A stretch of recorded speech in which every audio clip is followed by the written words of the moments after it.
제가 한번 읽겠습니다. 여러분은 이 시대의 풍조를 본받지 말고 마음을 새롭게 함으로 변화를 받아서 하나님의 선하시고 기뻐하시고 완전하신 뜻이 무엇인지를 분별하도록 하십시오. 합당한 예배를 드려야 합니다 하고 나서는 뭔가 분별하라고 합니다. 그러니까 뭔가 말씀하시고 싶은 어떤 분위기가 있는 겁니다. 그런 분위기 안에서 뭔가 분별을 해야 됩니다. 잘 분별하셔야 됩니다. 이런 부탁으로 하는 것 같습니다.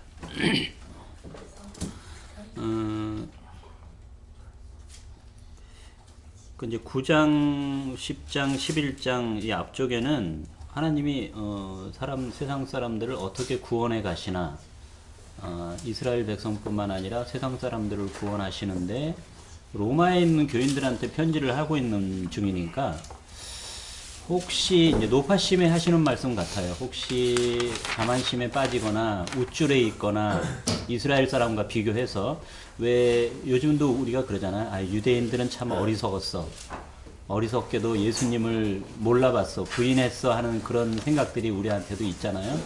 당시 사람들도 참 유대인들 참 어리석어. 자기네 나라에 그냥 직접 오신 그 예수님을 거부하고 어떻게 이렇게 어리석을 수가 있어. 이런 생각을 기본적으로 합니다. 기본적으로 하기 때문에 로마에 있는 교인들도 그런 생각을 기본적으로 하고 있다고 생각을 하고, 혹시 자만하거나 우쭐하시면 안 됩니다. 이스라엘 백성과 비교해서 하나님이 이스라엘 백성을 구원하실 계획은 여전히 가지고 계십니다. 반드시 이스라엘 백성을 구원하실 겁니다. 또 하나는 하나님이 선택한 백성임에도 불구하고 하나님이 때로 벌하시고 버리실 때도 있습니다 라고 경고하는데, 하물며 이스라엘 백성이 아닌 백성이야 잘못하면 얼마든지 내치시고 버리실 수도 있습니다. 그러니까 긴장하셔야 됩니다. 그러니까 세상 모든 사람들은 하나님이 마냥 품어만 주시는 분 아니라고 판단하고 조심해야 됩니다. 조심해야 될 이유는 처음 시작하는 말에 이 시대 풍조라는 말이 있습니다. 예전 개혁성경에는 이 세대를 본받지 말고 이렇게 되어 있습니다. 근데 지금 새 번역에는 이 시대 풍조 이렇게 나와 있어요. 이 시대의 어떤 분위기를 말하고 있는 것 같아요. 그래서 이 시대 풍조, 이 시대 분위기가 어떤 건지 한번 이야기를 한번 해보셨으면 좋겠습니다. 이 시대, 바울 선생님이 지금 이야기하고 있는 이 분위기에서 지금 이 시대 풍조란 무엇을 말할까? 지금하고 비추어도 됩니다. 이 시대 풍조, 어떤 시대의 어떤 사조나 이 시대의 어떤 분위기가 있었는데, 특히 교회라고 하셔도 되고 하나님을 믿는 사람들이라고 하셔도 되고 당시의 어떤 분위기라고 생각하셔도 되고, 어떤 것을 말할까요? 이 세상이라고도 되어 있죠. 이 세상 사람들 이렇게도 표현이 되어 있고, 이 세상 사람들, 이 시대 풍조, 이렇게 다양하게 표현되어 있는데, 그건 어떤 이렇게 굉장히 넓게 표현하시는 걸까? 아니면 조금 이렇게 좁혀서 표현하는 걸까? 2000년 전에 그 동굴에 있는 그 글씨 내용이 요즘 젊은 것들 못 쓰겠어 이런 글이 있다는 거죠. 근데 시대를 떠나서 나이를 먹어가면서 이제 예를 들어서 지혜가 늘고 뭔가 이런 생각 자체의 패러다임이 바뀌는데, 시대를 떠나서 무조건 바뀐 사람 입장에서 보면 젊은 것들은 이 싸가지 없는 것들이 되는 게, 시대를 떠나서 이거는 항상 존재하는 것 같아요. 그렇죠. 그래서 지금 이제 이 시대가 과연 그런 식의 어떤 도덕적인 기준에 젊고 한 그런 기준인지, 아니면 이제 종교적으로 우리가 지켜야 될 걸 안 지키고 또 뭔가 약간 배교적인 이제 그런 행위를 하는 거를 그렇게 좀 구체적으로 질타를 하는 건지, 그걸 한번 이렇게, 그게 좀 궁금해요. 네, 개인적으로 이렇게 한번 생각해 보십시오. 그동안 들었던 말씀을 참고하셔도 되고, 평소에 이 말을 풀었던 개인적인 생각도 한번 보셔도 되고, 보통 우리가 이 세상 이런 말도 많이 하고, 이 세대라는 표현도 과거부터 쭉 해왔고요. 이 시대 풍조라는 말, 풍조라는 말 뭐 잘 안 쓰는 말이긴 한데 여기 제가 보는 뉴 리빙 트랜슬레이션에 의하면 이 시대의 비헤이버하고 커스텀스라고 그러는 겁니까? 관습. 네.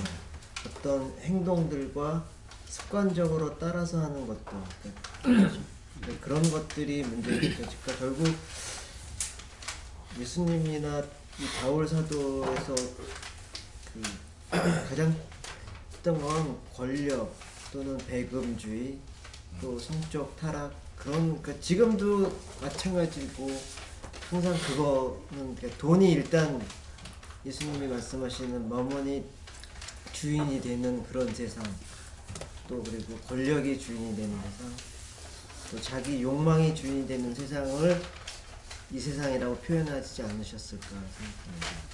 그렇게 생각하셔도 돼요. 우리가 이제 교회에서 세상 그러면 교회랑 좀 구분 많이 하죠. 세상을 본받지 말라 이렇게 말하면 세상 그러면 교회가 아닌 하나님을 모르는 사람들의 어떤 분위기 이런 쪽으로 생각을 많이 이제 하게 되고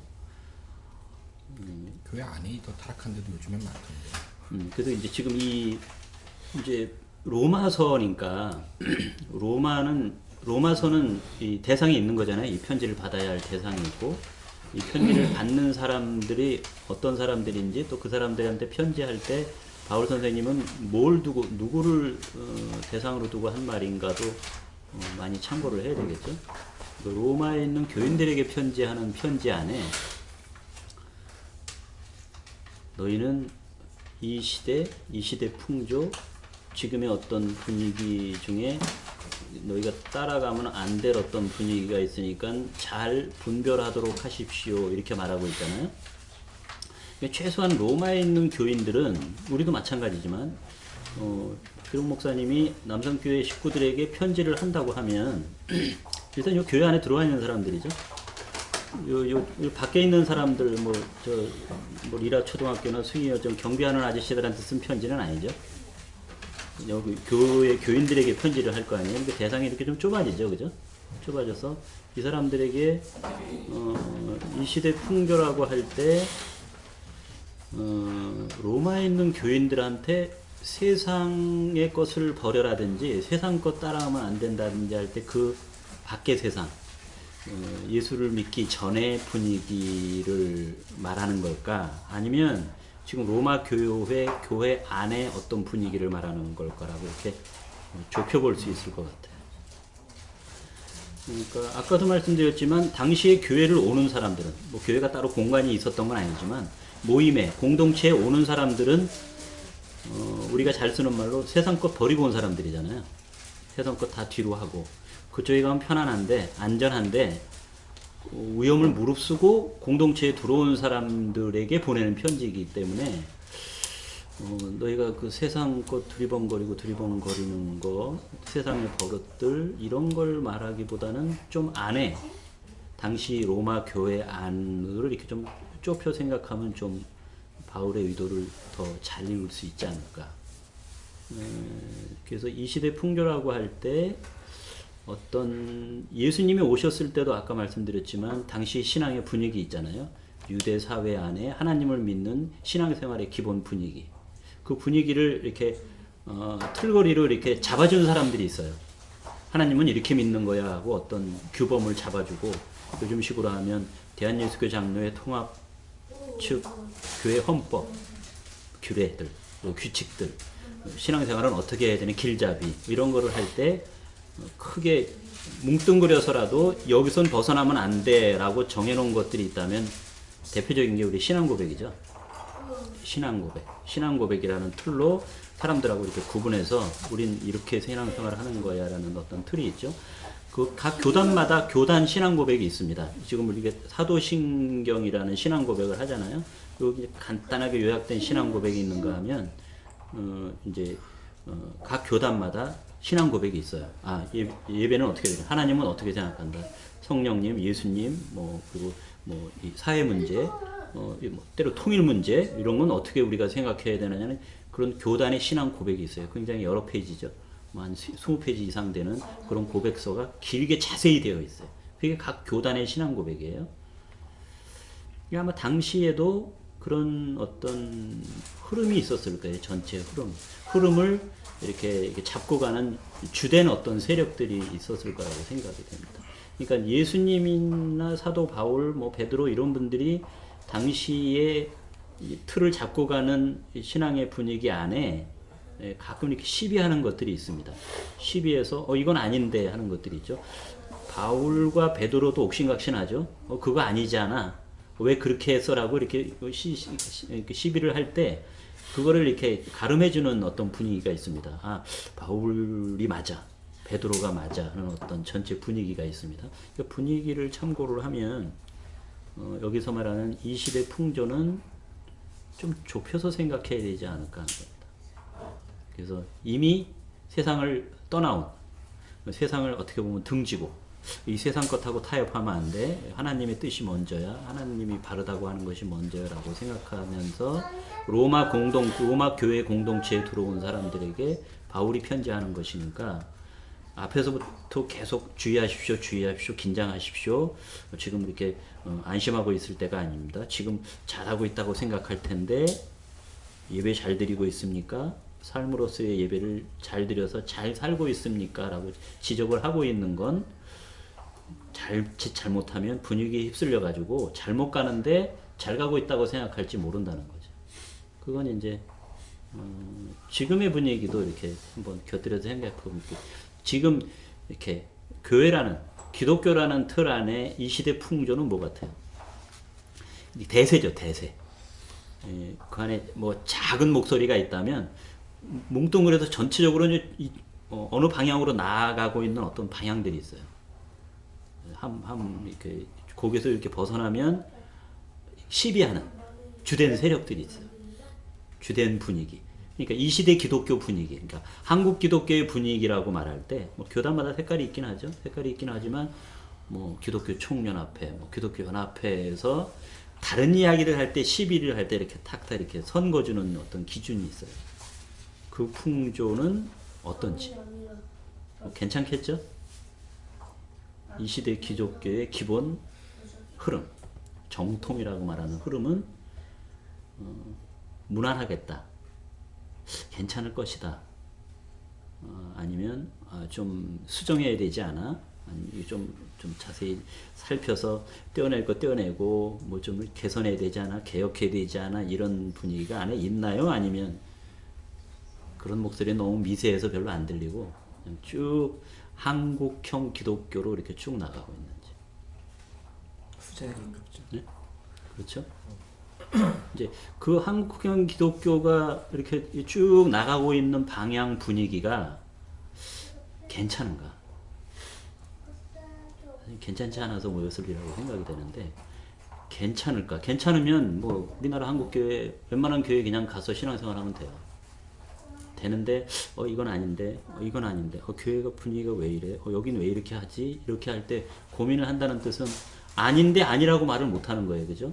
뭐 워낙 큰 데서 그게 맞다고 막 밀고 나가니까 전체 분위기가 뭐 그렇게 나가는 게 있습니다. 그 중에 이 시대 풍조라고 할 때 바울 선생님이 얘기하는 잘 살피고 잘 분별해 보십시오라고 숙제를 우리에게 준다면 우리가 얼마나 건드릴 수 있을까? 건드리기 어렵죠?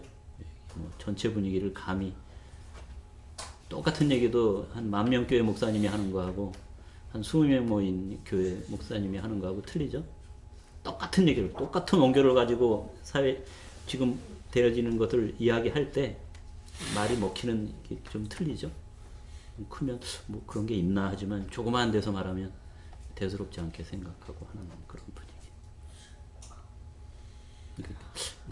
나는 이 시대 풍조 안에, 이 시대 기독교 분위기 안에 어디쯤에서 살고 있을까? 우리 교회는 어디쯤에서 살고 있을까? 이런 것. 우리 교단은 어느쯤일까? 그래서 그냥 쉽게 말하는 것 중에 하나가 정통이죠, 정통. 어디가 정통이냐죠. 그래서 요즘도 그러는지 모르겠지만 한동안 교회를 어딘가 이사 가서 교회를 선택하려고 할 때 예수교 장로의 간판이 붙어 있어야 안심하고 들어갈 수 있다. 하도 이제 침례교 쪽에서 이상한 교회들이 많아서 침례교는 긴지 아닌지 자세히 살피고 걱정스러우니까 예수교 장로회 무슨 교회 그러면 여긴 이거 뭐 각 교단마다 안 되겠다 싶어서 교단 마크를 정했죠. 통합측, 합동측 이렇게 큰 교단마다 마크를 정해서 교회 앞에 간판에다 같이 붙입니다. 여기는 통합측 교회야 괜찮을 거야. 여기는 하당동 합동측 교회야 괜찮을 거야. 이렇게 하고 들어가게 돼서 거기서 신앙생활하도록. 그러니까 어느 교단에 속해 있으면 괜찮다. 정통이라는 것을 이렇게 인정해 주는 것 같은. 장로교는 어디가 정통인가요? 장로교는? 예수교 장로교는 기장을 포함해서 예수교 장로교는 어디가 정통일까요? 각자 자기가 정통이라고 하죠. 그렇죠? 통합은 통합대로. 평양신학교의 명맥을 이은 통합. 정통 신학교다. 정통 교단이다.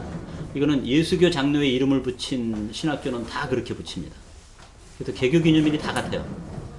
수십 개 예수교 장로의 신학교들이 있는데 개교 기념일이 같아요. 다 100년 넘었겠죠? 엊그저께 시작했어도 정통을 이어받은 거라 횟수는 다 100몇 회 됩니다. 학교 시작했고 지금 졸업하는 횟수가 다 같아요. 그리고 마펫 목사님이 평양 신학교를 세웠잖아요. 초대 학장은 다 똑같아요. 이제 갈라져 나왔으면 어느 한쪽이 적통이고 어느 한쪽이 벗어난 걸 거 아니에요. 근데 누가 줄이고 누가 비줄인지도 모르겠고 누가 적통을 이어받은지 누가 격기를 셌는지 셌으니까 너희랑 같이 하고 싶지 않아서 교단이 나눠졌잖아요.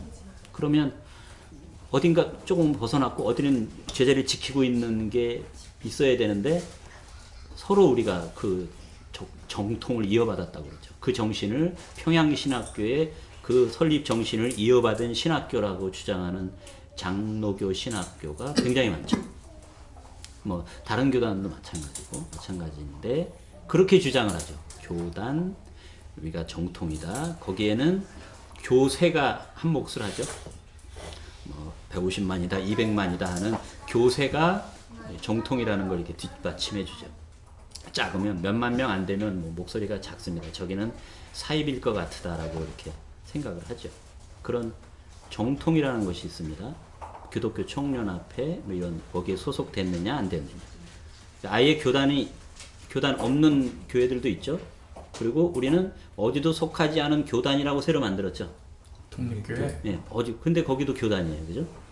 교단이 아니라고 했는데 교단이에요. 거기 차원에서 안수도 주고 거기 차원에서 뭔가도 해요. 물론 개교회가 알아서 한다고 하지만 다른 교단도 다 개교회에서 알아서 하죠. 근데 또 다른 교단이 하나 생긴 거나 마찬가지가 되어져 있죠. 지금의 분위기는. 그런 것에서 벗어나려고 했는데. 그러니까 정통이다 할 때 그 분위기는 우리가 따라도 돼라는 거를 우리가 인정하고 가는 건데 그게 무엇으로 하는가? 지금은 대체로는 교세로 합니다. 교세. 얼마나 많이 모였느냐?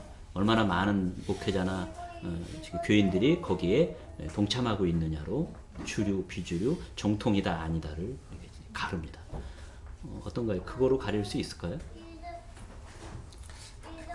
그거로 가리기 참 어렵죠? 특히 우리 개혁교회는 기존 카톨릭이라는 교회, 하나로 쭉 이어져 내려왔던 교회 안에서 이건 아니야 라고 한 사람들이 빠져나와서 시작한 개신교잖아요. 개혁해서 나온 교회, 개신교. 개신교는 어떻게 보면 그래서 취급을 안 했었죠. 한동안 카톨릭에서. 사이비처럼 취급했죠. 서로 교회가 아니라고 취급을 했었다가 60년도, 61년도, 2년도에 그 카톨릭에서 굉장히 큰 공유회를 하면서 형제로 떨어져 나간 형제로 작은 집으로 인정을 했어요. 엄청난 변화죠.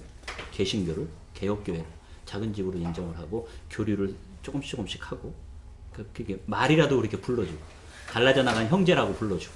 근데 개신교에서는 안 불러주죠. 아직도. 카톨릭은 심한 교회는 적그리스도, 그죠? 사탄, 마귀, 666 이렇게 표현하죠. 근데 아무튼 그렇게 이어져 나온 교회들이에요. 그래서 과연 어디가 맞을까, 어디가 따를 수 있는 분위기인가는 고민을 많이 해야 되겠다는 거. 그래서 아마 바울 선생님 시대에 이미 무슨 분위기, 어떤 분위기가 맞는지 자세히 살펴야 한다고 할 정도의 분위기가 갈라졌다고 봐야 돼요. 그러니까 아까 말씀드린 고린도 교회 엉망됐었죠. 갈라디아 교회 엉망됐었죠. 이 초대교회 불과 3, 40년, 4, 50년밖에 안 된 교회인데 사실은 내용적으로 엉망이 된 거예요. 그러니까 초대교회로 돌아갈 수가 없어요. 사실은 엉망이에요. 막 엉망진창이 돼 있어요. 그래서 각 편지는 엉망이 된 교회를 바로잡기 위해서 사도 바울이 보낸 편지들이잖아요. 그걸 우리가 경으로 읽는 거잖아요. 성경으로 읽는 거기 때문에 굉장히 그것조차도 조심해야 되는데 어디서부터 갈라졌을까 하는 거. 어디서부터 분위기가 이상해졌을까. 그러니까 그 갈라디아의 편지를 하면서 갈라디아 교회의 편지를 하면서 사도 바울이 걱정했던 너희는 너무나 빨리 내가 전한 복음에서 다른 복음으로 옮겨갔다고 말해요. 다른 복음이 뭡니까? 예수를 부인하는 건 아닐 거예요. 부인하는 건 아닌데 우리가 쓰는 말로 왜곡되는 거죠. 네. 그 바울이 알고 느끼고 소개했던 그 예수님과 다른 예수를 설명하는 것을 다른 복음이라고 할 수 있습니다. 그러니까 요즘 들어 복음이 왜곡된 게 아니라 이 로마서나 갈라디아서를 쓸 때 이미 복음이 왜곡되기 시작했다고 봐야 되죠. 그러니까 예수님이 돌아가시고 예수님이 직접 쓴 글을 우리에게 남겨준 게 아니고 그걸 그대로 오늘처럼 이렇게 카메라로 복사해가지고 우리가 되돌려 보게 하면서 이렇게 한 게 아니기 때문에 어쩔 수 없이 이렇게 전해지면서 분위기가 달라지고 조금 심하게는 예수님이 왜곡되고 오해되는 분위기가 이미 로마에 있었다고 보아야 한다는 거예요. 그래서 바울은 굉장히 심각하게 얘기하는 거예요. 너희 안에 들어와 있는 지금의 이상한 풍조를 주의하여 살피고 판단하라고 지시하는 거죠. 이때는 뭐 사도들도 사실은 뭐가 옳은지 뭐가 예수님을 잘 따르는 건지 이렇게 옥신각신을 할 때잖아요. 바울이 맞다, 베드로가 맞다. 뭐 내가 베드로를 좀 심하게 나무랐다. 이것도 이제 베드로 쪽 입장에서 보면 좀 못마땅한 거죠. 어떻게 정말 직계제자인데 이렇게 나무를 수가 있을까? 그 사도 바울은 늘 자신의 그 자리가 사실은 좀 불안했죠. 그래서 편지마다 사도된 하나님이 직접 나를 사도로 불러줬다고 주님이 직접 나를 사도로 불러줬다는 말을 반복해서 쓰지 않으면 안 됐어요. 그래야 좀 말이 좀 힘이 있고 설득력이 있고 해서 다른 사도들은 그런 말 할 필요 없죠. 베드로 같은 사람이 굳이 말할 필요 없습니다. 당연히 사도인지 아니까. 그런데 바울 같은 분은 이렇게 뒷받침해 줄 만한 어떻게 보면 줄이 없는 거죠. 줄이 없어서 자꾸 그렇게 말하고 자기도 예수님의 정신을 물려받은 예수님의 삶을 물려받은 나도 하나님이 세워준 제자라고 자꾸 설명을 하면서 뜻을 이렇게 전하는 거잖아요. 그렇게 전했음에도 이렇게 오해된 부분들이 생기기 시작했다는 거예요. 그렇게 2000년 역사를 흐른 거예요. 그죠?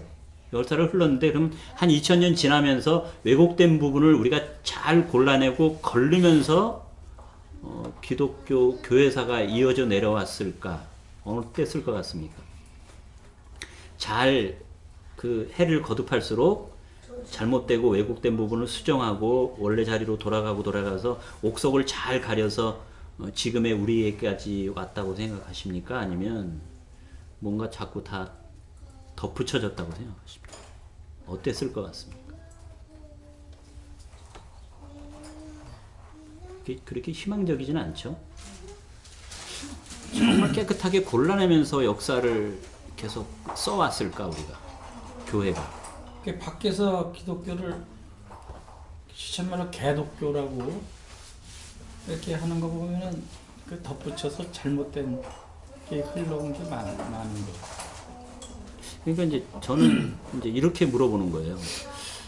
정말 순수하게 기도하시고 정말 성경만 보시고 정말 저런 분이 다 있나 할 정도의 목회자분들이 성경만 붙들고 하나님만 붙들고 목회를 하는데 엉뚱해요. 엉뚱한 게 있죠?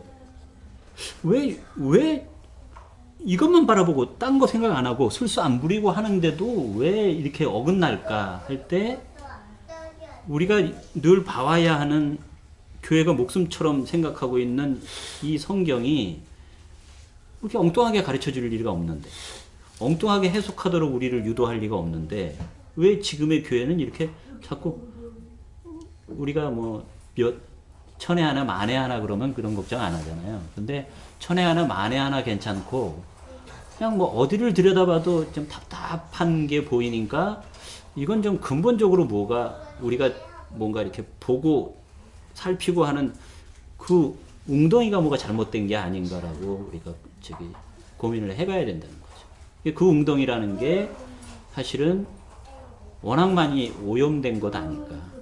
그래서 정언기라는 말씀을 드리는 것도 뭐 홍수처럼 밀려 들어오는데 과연 옥석을 우리가 가릴 재주가 있을까? 재주가 없잖아요. 또 재주가 없는데 가려야 되고, 살려면 가려야 되고, 이런 고민이 우리에게 있는데, 바울도 로마에 있는 교인들에게, 아직 만나보지도 못한 사람들에게 너희가 그 옥석을 가려야 될 필요가 있다. 왜냐하면 그러지 않고는 뭐 살 수가 없다는 거죠. 우리가 생명을 얻은 사람으로 살아야 되는데 이 방해하는 것이 너무나 많은데, 그게 방해하는 것 중에 정말 심각한 것이 교회 안에 들어와 있다는 거예요. 그게 이제 우리의 고민입니다. 교회 밖의 것이라면 우리가 치면 돼요. 딱 그냥 잘 자르면 되는데, 교회 안에 있는 것이기 때문에 구분하기가 참 힘겨운 거죠. 그래서 그 부분을 너희들이 고민을 해야 된다고 로마에 있는 교인들에게 편지하고 있는 장면이에요. 그래서 우리가 그냥 교단을 얻고 있으면, 어느 교회를 뒤에 딱 배경으로 두고 있으면 내가 뭐 안전하게 편안하게 신앙생활을 할 수 있을까 할 때 그게 우리에게 자꾸 질문을 던지죠. 그래서 고민하고 있는 거죠. 우리가 이렇게 남산교회에 이렇게 모인 이유는 뭐 이렇게 저렇게 다 경험을 해보시고 이거 아닌데 이것도 아닌데 자꾸 고민하다가 사실 여기까지 왔어요. 그죠? 여기까지 와서 뭐 지금도 뭐 안심하는 게 아니라 고민을 하고 있으리라고 생각이 돼요. 고민하는 거죠. 사실은 박 목사님도 고민하는 거고, 뭐 저도, 여러분도 고민을 하면서 찾아내자는 거죠. 그래서 교회 때문에 고민하고 갈등하고 하는 것 없다면 저는 죽은 신앙이다 이렇게 생각합니다. 지금 내가 하고 있는 신앙생활 잘하고 있는 거야. 괜찮아. 잘 되고 있어. 이렇게 만약에 고민 없이 신앙생활을 하면 행복하다기보다는 뭔가 잘못되어 가고 있을 가능성이 많다. 뾰족하게 답은 없어도 고민은 해야 되지 않을까. 이거 괜찮을까? 맞을까? 잘하고 있는 걸까? 자꾸 서로 물어야 좀 낫지 않을까. 그런 뜻에서 사도 바울은 잘 분별하시고 잘 판단하셔야 된다는 그런 강력한 부탁을 하고 있는 것 같습니다. 그 바울뿐만 아니라 사실은 베드로가 이런 편지를 한 적이 있어요. 그 베드로 후서에서 사람들이 성경을, 하나님의 뜻을 잘못 해석한다는 거예요. 이미 베드로 후서를 쓸 때 너희들이 교회 안에서 하나님의 말씀을 잘못 풀고 있다고 말해요. 그리고 그 얘기도 하는 거예요. 바울 같은 분이 너희에게 보낸 글도 조심해서 잘 해석하지 않으면 엉뚱한 데로 갈 수 있다라고 경고를 해요. 직접. 그 이름을 정확히 이렇게 맞댈 수는 없지만 조심해야 된다라고 경고를 하면서 그들에게 이제 이런 말을 합니다.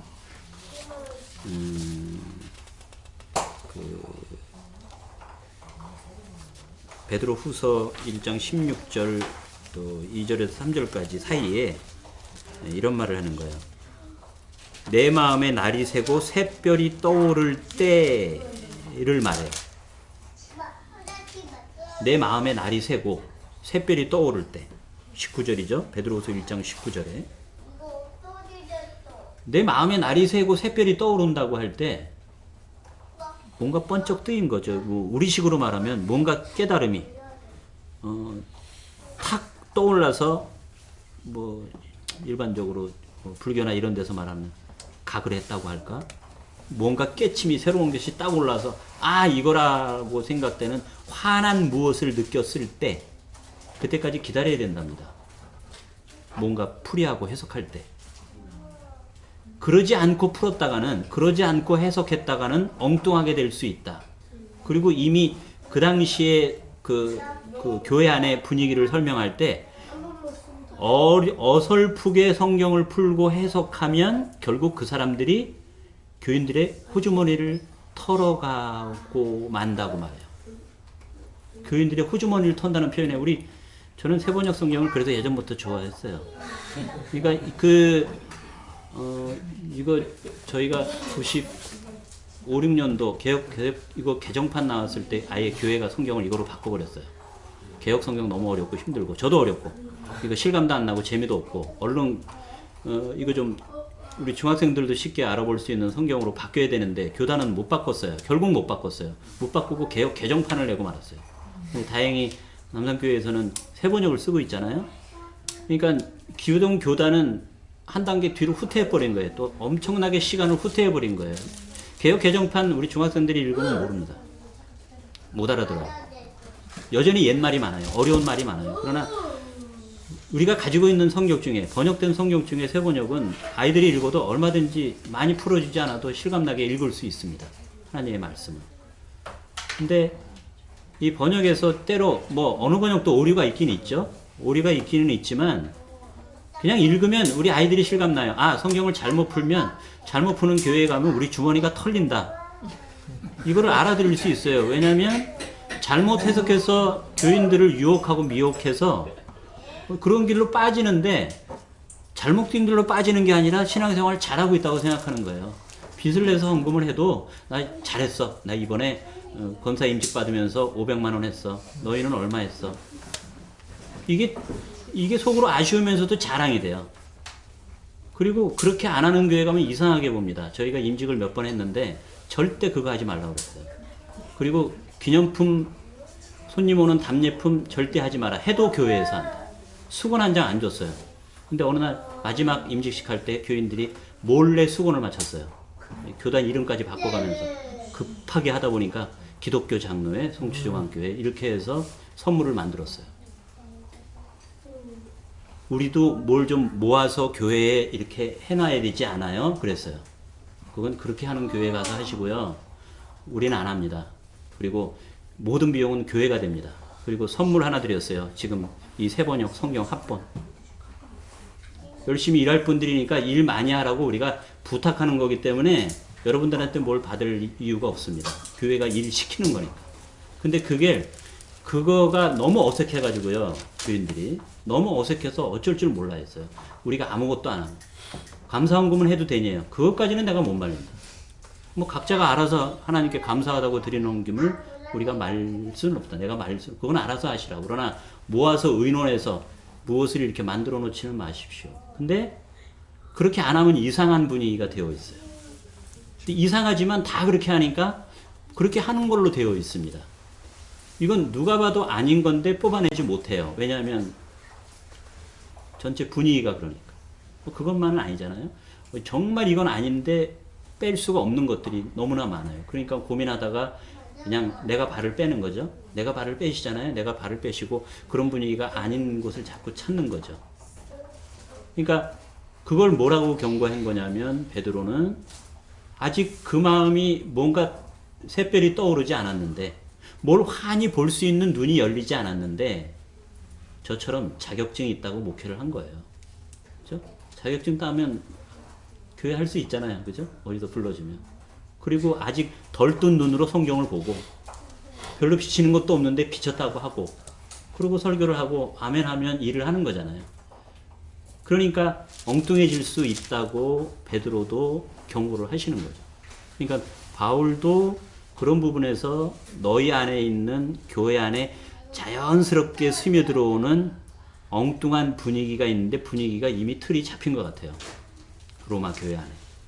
그러니까 바울이 소문을 들었을 거 아니에요. 오고 가는 사람 중에서 로마 교회가 이렇대. 그러니까 아까 말씀드린 대로 13장 15장에 가면 내가 너무 말이 심했다면 용서해다오. 말이 너무 격했다면 용서해다오. 그렇지만 그렇게 말할 수밖에 없다. 너무 급하고 답답하고 애가 타니까 그렇게 말씀을 드리는 것들이 있다는 겁니다.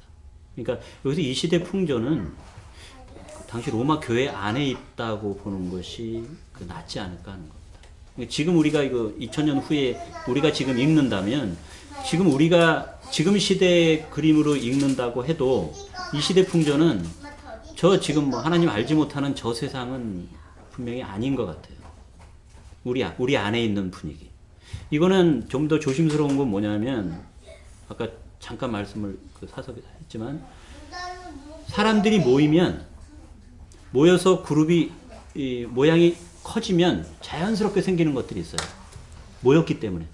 5명 모일 때 틀리고 10명 모일 때 틀리고 20명 모일 때 틀리고 조직교회가 된다고 하고 거기에 직분이 생기고 이렇게 생기면 우리 모르게 생기는 분위기가 있는데 그게 굳어져 버려서 교회의 기본 분위기를 흐립니다.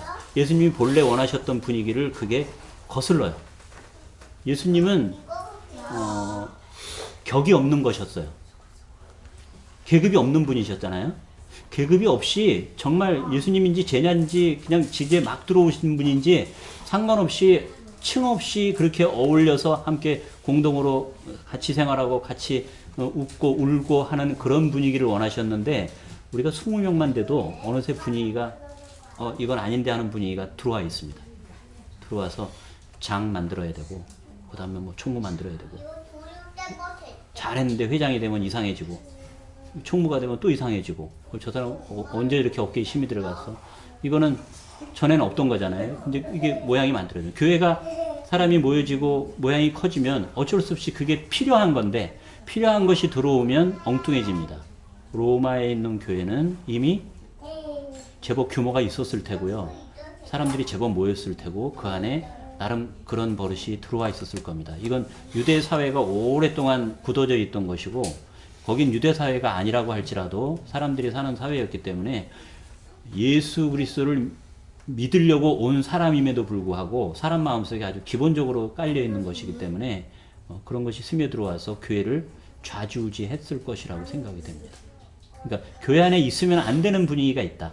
근데 그 분위기가 전체 분위기를 좌우하고 있다. 그렇죠? 정말 좋고 소소한 재미를 주는 그런 분위기는 교회 안에서 전체 분위기에 눌려서 힘을 발휘하지 못합니다. 교회가 크면 클수록 더하죠. 그래서 바울이 경고한 이 시대의 분위기를 따르지 말고 거기를 본받지 말고 도대체 어떤 분위기가 하나님이 원하시는 분위기인지 어떤 생각 어떤 바람이 하나님의 바람인지 잘 분별하여서 깨우쳐 찾아내는 것이 여러분의 몫입니다. 이렇게 말한 것이라고 읽었으면 좋지 않을까. 그래서 자꾸 자격증, 직분 이런 것으로 일하는 그런 분위기는 우리 기본 그런 분위기를 흐리는 그런 것이라고 자꾸 이제 생각이 되는 거예요. 이게 뭔가 가르치려고 할 때 이거 해라 하고요, 그죠? 이거 하지 말라는 어느 것이 더 쉬운가요? 하라가 쉽나요? 하지 말라가 쉽나요? 예, 그래서 시작할 때 주로 우리는 하지 말라로 가르치죠. 하지 말라가 좀 더 쉽습니다, 그죠? 거기에서 좀 더 기운이 생기면 뭐 하면 돼요. 그래서 하지 말라는 표현을 바울 선생님이 자꾸 씁니다. 하지 말라, 이거 하지 말라, 이거 하지 말라, 따라가지 말라. 좀 소극적이긴 하죠. 그렇지만 일단 하지 않는 것부터 해야 돼요, 그죠? 하지 않는 것, 소극적으로 그걸 하지 않는 것. 그리고 거기서 기운이 생기면 하는 거죠. 아, 이건 해야 되는 거야 라고 나서서 할 수 있는 기운까지 가는데 아직은 그러기에는 좀 힘에 벅차다고 보고 하지 말라를 가르치고 있습니다. 하지 말아야 될 것 중에 굉장히 시급하고 급한 것이 있다면 이 시대 대세라고 하는 분위기 잘 살펴야 된다. 무턱대고 따라가면 안 된다. 그래서 우리는 사실은 공동체는 작을수록 유리합니다. 적을수록 유리합니다. 왜냐하면 공동체 안에서 겪어야 되는 또 다른 엉뚱한 어려움들이 있어요. 크기 때문에 생기는 여러 가지 어려움. 큰 장점도 있지만 신앙생활에 있어서는 큰 게 우리의 발목을 자꾸 잡는 것 같아요.